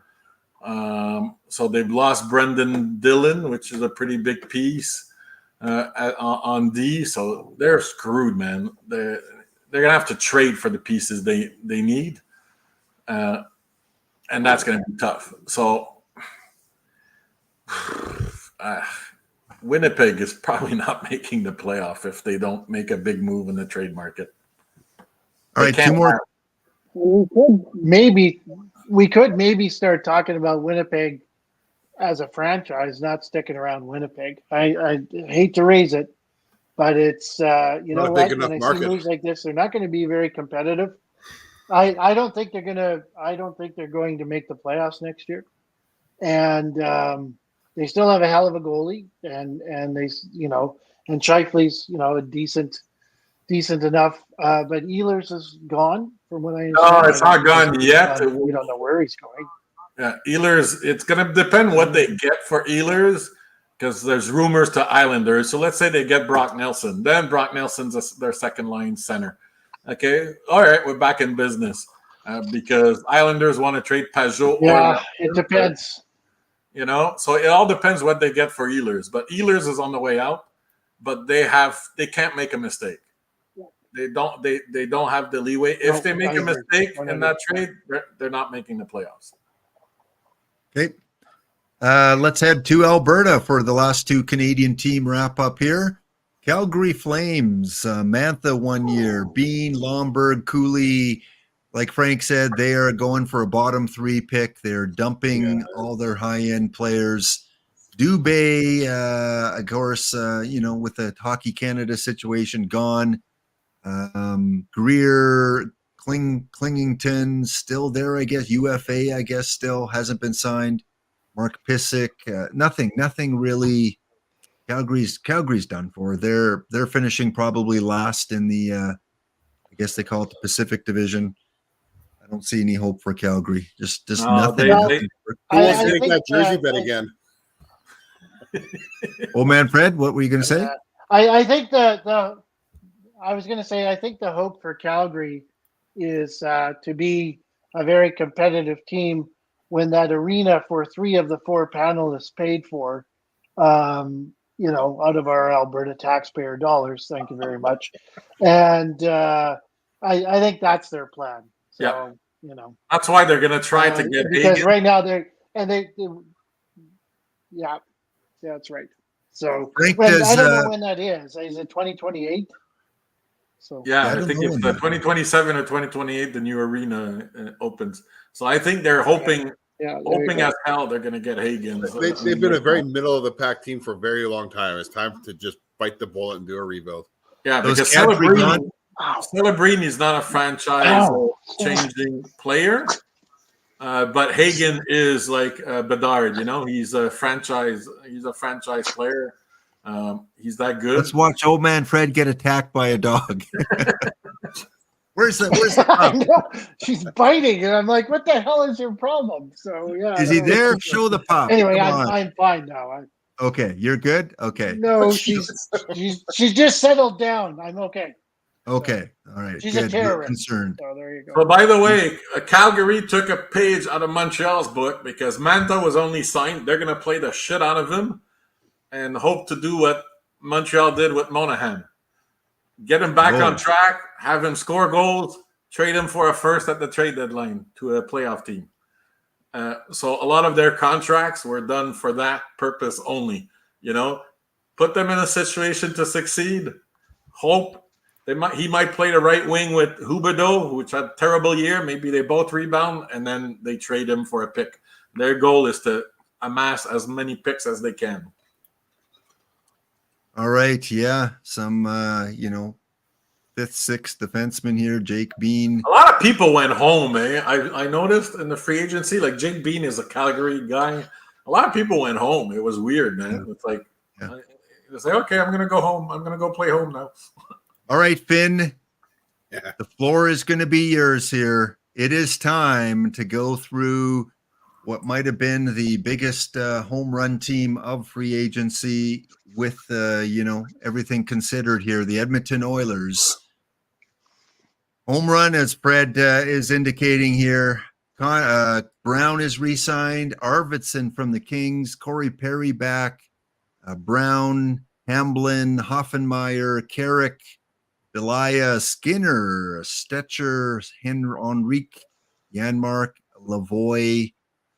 You got it, Finn. The floor is yours. Yeah, no, Janmark, Brown, Henrique. That was a very good third line for the last round and a half of the playoffs. You're also the cornerstone of that penalty kill that was damn near historic. And they all came back at a cheaper price than they could have got elsewhere. I know Connor never played that well last year, but I mean, he came off of a pretty bad ACL injury. It's going to take a little bit of time to bounce back. I think he'll be a lot better this year than he was last year. Adam Henrique, a whole year with him, I think he'll be great. Janmark, kind of just that guy that just won't go away. Last year, I was wondering why we brought him back, and then by the end of the year, I'm going, we got to keep this guy. So, happy to see all three of those guys back. And then we go to Arvidsson and Skinner. Arvidsson, you might as well just call it a trade for Fogle. Doesn't have the size of Fogle, maybe not as great as a skater as Fogle, but still a better player overall, has that tenacity to go to the net, cause issues, gets under the other team's skin. He was running Ekholm all series long when they were playing each other. So an upgrade on Fogle, and then Skinner, just because it didn't work out in Boston for $9 million a year. And Buffalo. Oh, yeah, sorry, Buffalo. Doesn't mean what did I say? Boston. Oh, Boston, yeah. Just because it didn't work out there for $9 million a year doesn't mean he's not a bad player. He's scored 30 goals in a season, 5 or 6 times in his career. Well, his average for the last 3 seasons is 32. Yeah, well, there you go. So you put him beside Draisaitl and McDavid. We've seen those players year after year make players look a lot better than what they actually are. So look for 30 to 40 goals from Skinner again, and that's for a couple of years, I believe that contract was for. Can't complain there at all. I think it's 1 year, no? Just 1 year, yeah. 1 year deal at $3 million. Is it Arvidsson that's 2 years then? Yeah. 2 years at 4, and Henrique is 2 years at 3, and he's 1 year at 3. Connor Brown is 1 year at 1, so now it's better than the 3 he signed last year. Yeah. And then Perry only came back, I heard, because the leadership group wanted him back. It's the only reason why he's back. So they brought him back for them because apparently he's an asset in the room. And then you have Brown on defense, the big guy that they signed there. We'll probably see sometime, but he's that big guy that kind of replaces Desharnais, which is nice. And then I guess they removed Campbell from the books, which, if you look at the many podcasts ago, I was not happy with that contract before it started. So nobody was. How about you, old man Fred? Give us your Oiler breakdown. You were swinging for the fences there. You think Oilers hit a home run during free agency? Well, you know what? I think the only thing I think Finn's last little 2 minutes can be summed up by giggle, giggle, giggle. Because, my God, he's got to be happy. I would be happy with that kind of thing. Edmonton, born and raised in Edmonton, it is not a sexy city, people. Mordecai Richler called it the boiler room of Canada. And he did that for a reason, why he was from Montreal. So he had a much sexier city. That's my point. We're just above Winnipeg, but Connor McDavid means that you're going to draw people, and they are so damn close. So that's what happened. You cash in your chips. They cashed them in. I can't see Edmonton not being a favorite for the Pacific. I really can't. we can talk Stanley Cup when we get closer, but I really think these moves were something else, and it helped ease a lot of the pain that was just like 5 days previous or It's been an a week emotional roller previous. coaster. My God, oh, it really was, and and we'll see what happens with the Draisaitl stuff. I mean, there's a lot of drama still to play out, but I truly thought they really came back and they said, okay, fine. That was lovely. And then you have Puke putting down Edmonton on his little parade and stuff. Mr. John Beliveau himself, because I'm sure John on his 8th cup put down people too. But anyway, I'll save that for my rant. But yeah, I think Edmonton should be really happy, and I'm excited about next year, and I wish it was October right now. So there you go. Yeah, I really like the Arvidsson. I'm going to disagree with Old Man Fred because McDavid's been there for a while. What changed the tune for FAs was they made the finals, then they went to Game 7. So it's not just I'm on McDavid. That's what I meant. That's so it's. You don't do that without McDavid, but at the same time, it's not McDavid. Then if you, sorry, Frank, that wasn't what I was saying, and if that's the way it came out, I apologize. What's happened is they're a lot closer now. Yeah, McDavid's been there for 9 years, so if McDavid's such a sexy signing, they would have signed a lot sooner. Yeah. But now, when you're this close, that's when you're going to get your Skinners and stuff, right? They've made their money. They want some silverware. Yeah, and this is their best chance. I mean, he turned down Boston, he turned down Toronto, so it's great. And Skinner has never played a playoff game in his career, and he could go on his first year playing a playoff game, winning the cup.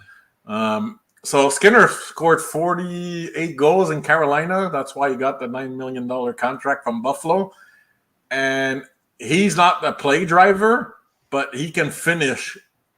He plays good with good players. That's exactly what the top 6 in Edmonton needed because Holloway didn't work out.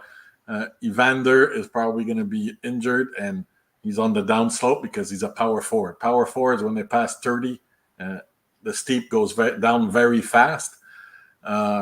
So Skinner and Arvidsson with the top 6, with Hyman and Nugent Hopkins.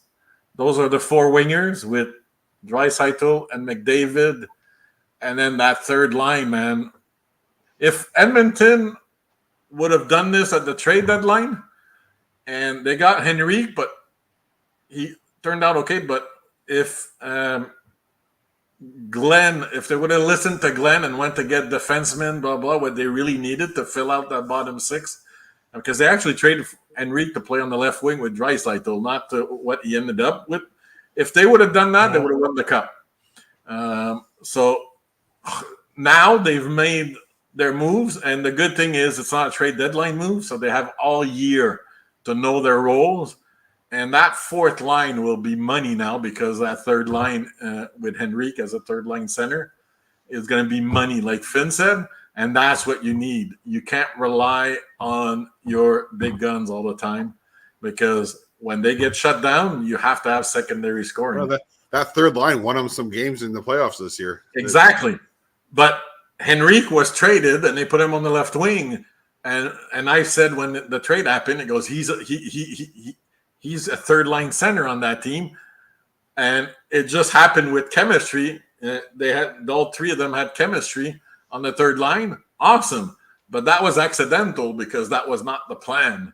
But if they would have executed Glenn's plan at the trading deadline, they beat Florida for sure.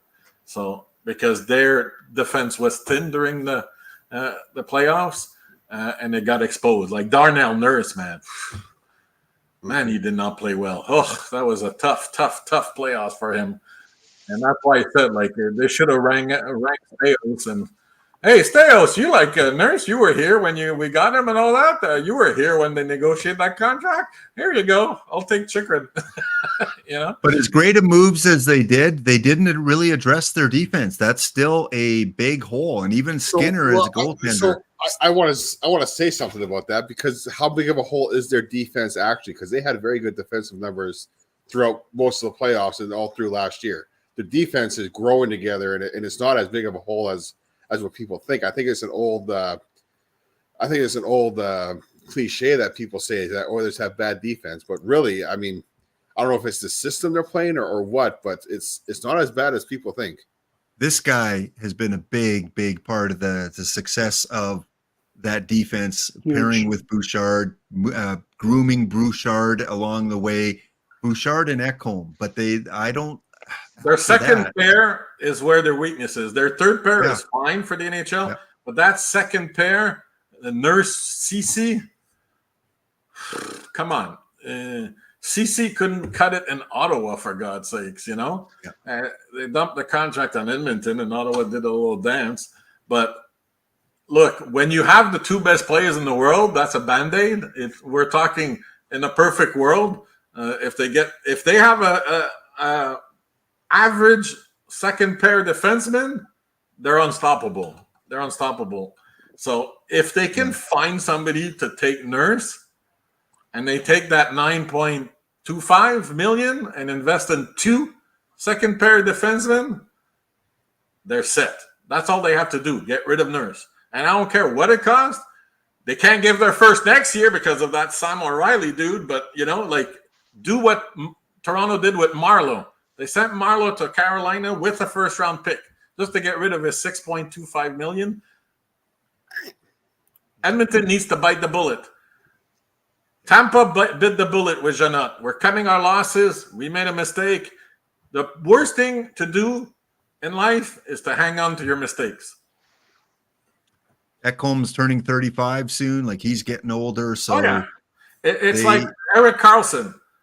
He became a superstar playing with Marc Methot. But Marc Methot was already in his 30s. And then Marc Methot got too old. And then he lost his defensive partner. Then he left for Dallas or whatever, LA or wherever he went. He went to a couple of teams. But he got too old to follow the Karlsson parade. And Karlsson wasn't the same until San Jose. Injuries played a part, of course. But the best seasons he had, dominant-wise, was with Methot. And Bouchard is the same. But like you say, Ekholm is 35. Defensemen age slower than forwards and all that, but still, at one point, his effectiveness is going to go down. Now, hopefully, it's not next year. Let's win the cup. Next year's the last contract or last year of his contract, so they can. Okay, so let's win the cup, and then he can go downhill. Let's face it, Oilers did get a little bit lucky, a little bit fortunate. They played the Kings, they played the Canucks, they played a very good Dallas team. I'll give you that.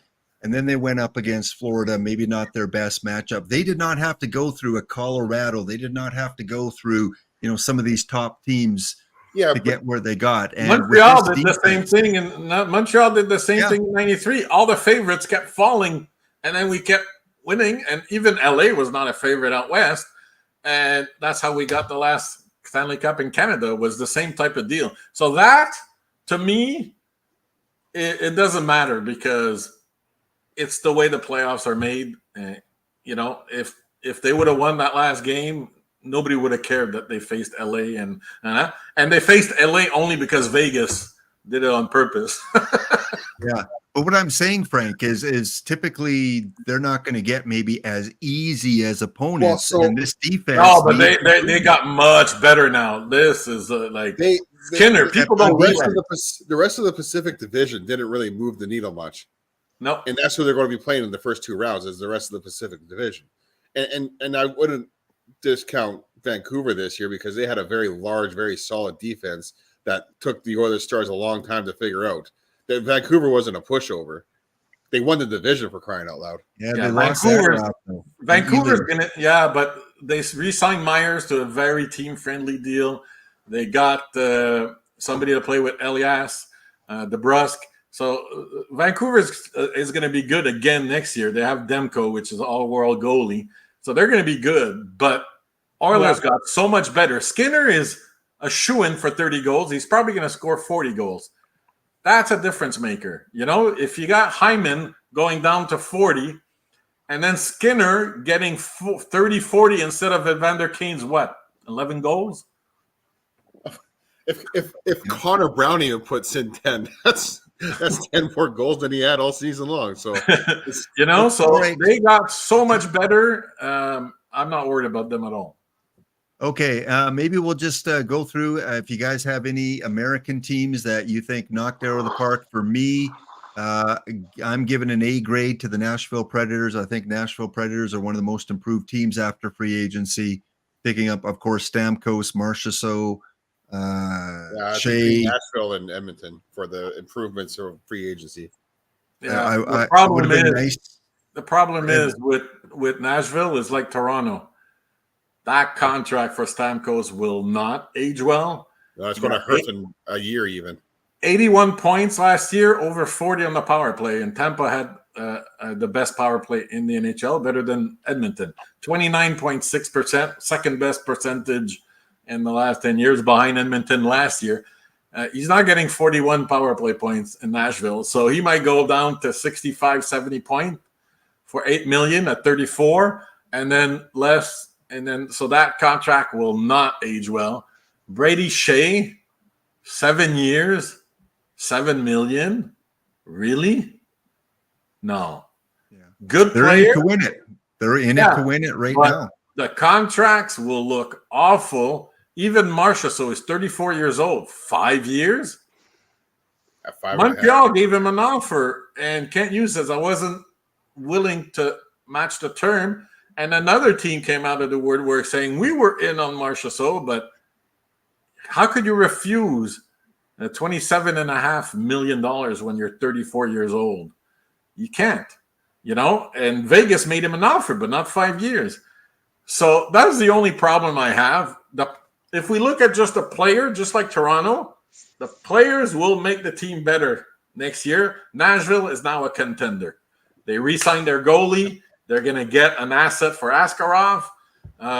So they're in it, but those contracts will not age well at all. Nashville, Colorado. We got Minnesota in that division. We got Dallas. Colorado's in trouble, by the way, because they are handcuffed with Landeskog, which they can't put on long-term IR because he's probably coming back next year, and Nichushkin, who's suspended until November, and he's going to come back, so they got to count. They can't use any of the caps. That's $14 million of cap space they can't use.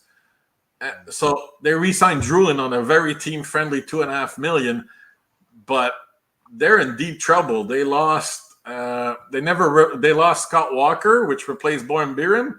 So their top four, which was solid, now has a hole, and they can't fill it because of Landeskog and Nichushkin.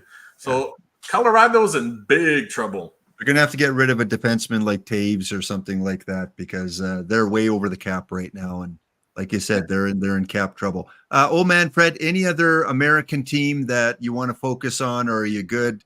Any other team that you thought had a good free agency?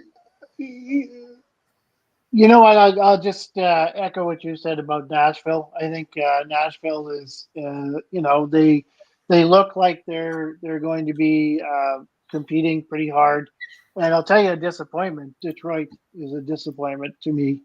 And Stevie Y, I think, has lost his stuff, to be brutally honest with you.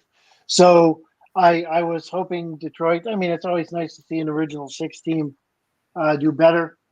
And, they were kind of on the move, and certainly his fingerprints are all over Tampa before they won.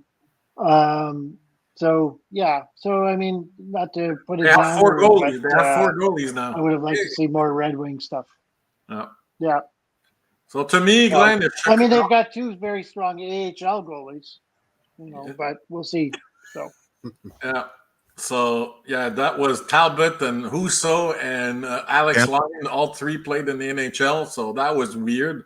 Signing one of them, but I don't understand. And then they signed Soupy for a league minimum, so he's going to go in but that's going to take playing time away from Kosa, which I didn't get that. So I'm going to go to Chicago, Glenn, if you can go to Chicago, because Chicago decided, maybe we don't want Connor Bedard to play alone again next year, because I told you before there was one top six in Chicago. So they got players to play with Bedard. So Bertuzzi was a mess in Toronto, but he played well 2 years ago. And Teravainen is a 50, 60-point guy, vet. He played in Chicago. They dumped his contract for cap reasons while they were competing to Carolina. Comes back as a 29, 30-year-old. So, like, Bedard went, 68, 70 points last year? Playing with garbage pails? Man, what is he going to do this year playing with actual NHL top 6 guys? Because Bertuzzi is a top 6 guy. He was a top 6 guy in Toronto with that powerhouse team. So he's going to be on the first line, and Teravainen is going to be on the first line. And what I like is Bedard's very small, so he's got the big Bertuzzi guy on one wing and the passer, Teravainen. He's mainly known as a passer on the other line, so he's going to be able to whip that shot. And Bertuzzi's going to go in the corner until he gets injured. Because he always gets injured as a big guy. But Chicago, I like those 2 signings. Very short-term deal, unlike Nashville, unlike Toronto and all that. Both were very short-term deals. So awesome. I think that's good for kind of Bedard's development. So great on them. Yeah, they got TJ Brody. They just got serviceable guys that's going to help that team mature. Yeah, I don't think they're going to be the worst team in the league points wise next year. Boisson as a goalie as well, picked him up, so that's going to help in the goaltending area. And of course, Alex Martinez for 1 year is very underrated because he's very good in his own end, blocks a ton of shots, has the cup in Vegas. So it's those type of signings. He's 36 years old, big vet, and like Korchinski was a rookie, Vlasic was a rookie. The other big dude, I can't remember his name, was a rookie. They had a lot of rookies on defensemen. So Alex Martinez is a sneaky good signing. And, yeah, so I think they did a great job. Great job. And they got Maroon, which means the Stanley Cup coming soon to Chicago with Pat Maroon. So, yeah, lots of other deals as well. The Sharks pick up Toffoli. So Toffoli going to San Jose, Seattle. Oh, Seattle was a mess. They got an F. Man, they're idiots. Montour, really? 7 years? Come on, man. Come on. And then Stevenson, 7 years? Really? Like, that's going to be disastrous. Disastrous. Chandler Stevenson had 1 good year in his career. You know? I don't know. St. Louis didn't do much. St. Louis, a couple small little signings with Kapanen. Utah. St. Louis shouldn't be doing much this year. Or no, sorry, not St. Louis. Never mind. Ignore me. That's Minnesota I was thinking of. And the Islanders, you got the Patrick Roy effect because he called his old buddy Duclair, who he was the coach of in the Q, and Duclair was not signing with the Islanders, but Roy called him in the morning, not before noon. In the morning, not before noon, for tampering reasons, he called Duclair and said, "I really want you on my team." And Duclair goes, "Really, coach?" He goes, Yeah. I think you'd fit in because they really need his speed because they're slow as molasses, the Islanders." And he called his agent. He goes, "See what you can do to go to Islanders," and it worked. He signed 4-year deals for 3.5, I think, and he's reunited with his junior coach, the legend Patrick Roy. So good on Patrick, man. He got a free agent to sign on a cheap deal with the Islanders because he could have made more elsewhere. But playing for his old coach, there's always the way a coach uses you, and some players, they go down, their value disappears because the coach doesn't use them right. And I think he has confidence Patrick Roy will use him in the right way for him to produce. So great on that.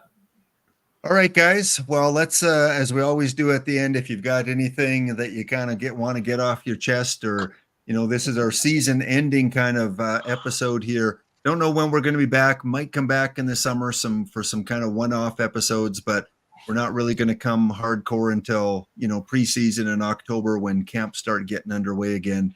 So we'll start with you, Finn. Anything on your mind? Anything you want to wrap up the season with? If I was an up-and-coming GM somewhere in the NHL trying to get a job somewhere, I'd be looking at the Oilers because because the president did all the work, and you're going to sit back and take a lot of credit. But I mean, other than that, it was a roller coaster ride all season long. But the season, I thought it was going to be a disastrous offseason. I as an Oilers fan, free agency was always quiet for me. There was never a lot of stuff happening, but this has got to be the best free agency in Oilers history. So I'm more excited for next year than what I was for this year. Okay. How about you, old man Fred? Anything you want to end the season off on here? Like you're first off, sliding thanks away. everybody. Yeah, I am sliding away. Thanks to everybody on the. He's afraid of his dog. It was a good year. This was the first time we increased so much. A lot of exposure. We went to once a week. So good on you, Lap, for doing that. And I want to say something kind of scaffold on what Finn said. Remember in 2006 when they lost in 7? Well, I think it was the next week Pronger was gone, and then another defenseman was gone, and like that team just dismantled right away. Wow, what a difference I guess 18 years makes because everybody's coming here. And that's a lot better than that opposite because, my God, we all know that after that they went into a decade of darkness. I'm seeing a lot of light for the Oil. The Leafs, they'll be fine. They'll make the playoffs. They'll play Boston. They'll lose. But it's the way it goes. So, thanks. It was a good year. And, looking forward to October. So. All right. And how about you, Frank? Anything you want to end the season on here?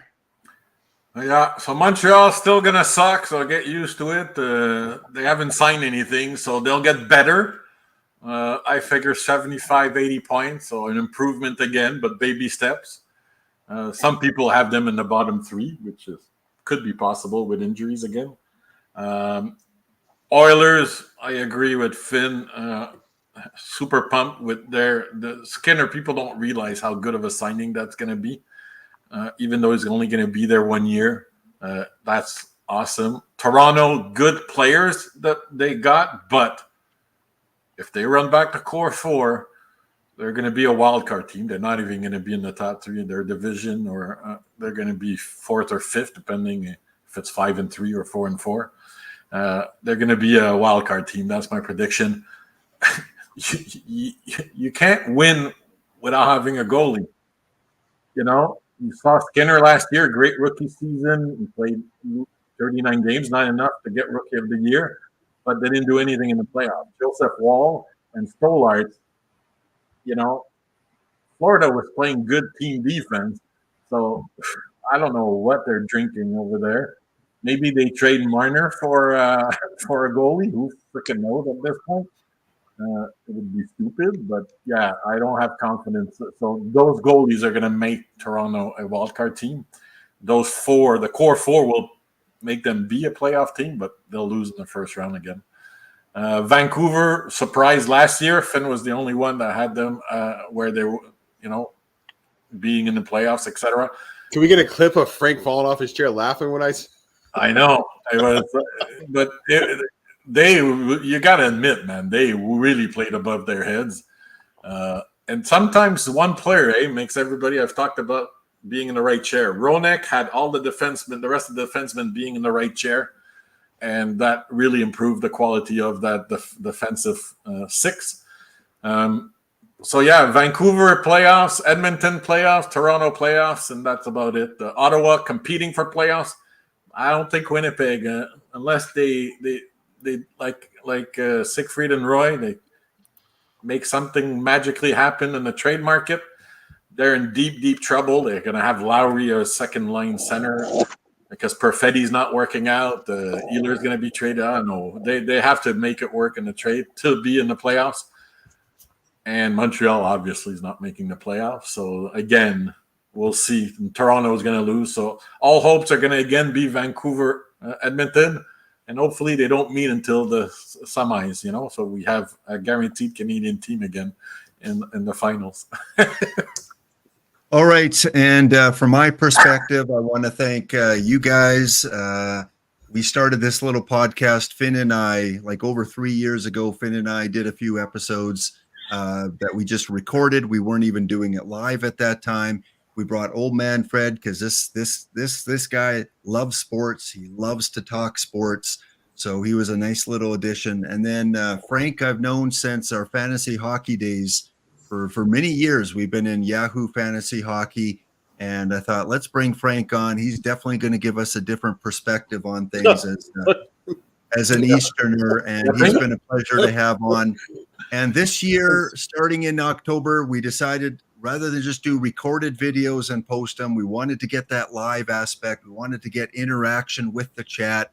So again, we've been streaming on Twitch and YouTube and then Twitter. And it was an experiment for us to go weekly.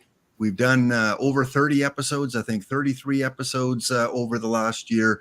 So I want to thank you guys as part of the panel for sticking with it. I want to thank you guys in chat for continuing to watch and provide us with questions and entertainment. And we'll see. We were 1 win away. Edmonton was 1 win away from making this a Cinderella, season for us in our first year on Twitch, and for the Oilers and the Canadian team winning the Cup. So with that, for a different sport, before you sign off, tomorrow, go Canada, go 48th ranked team in the world, going against Argentina, Copa America. So let's go, boys! Shock the world again and get to the finals, baby. Yeah, that will make the Edmonton loss a little bit better, because that definitely is a Cinderella story.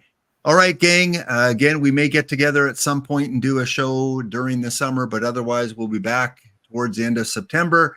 Thank you guys in chat again for being here. This has been the Black Aces Podcast for July the 8th. Go enjoy baseball. Football's coming up. CFL is on.